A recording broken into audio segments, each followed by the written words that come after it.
আমার অনিষ্টের জ্বালাটা আছে তাই হবে। তুমি আমাকে ওই মিঠার বনে বনবাস করে এসো মামা। ঠিক আছে মা লক্ষ্মী। হাই গো বলছে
এটাই কি সেই মিঠার বল?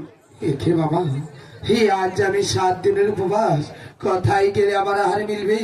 হে আজ তুমি আমাকে কিছু খাবার এনে দাও মামা। ঠিক আছে মা বদ্দা, তুমি বট বৃক্ষের তলে বসে বসে বিশ্রাম করো মা। আমি ফুলের বাগান থেকে কিছু খাবার নিয়ে এসি। ঠিক আছে মামা।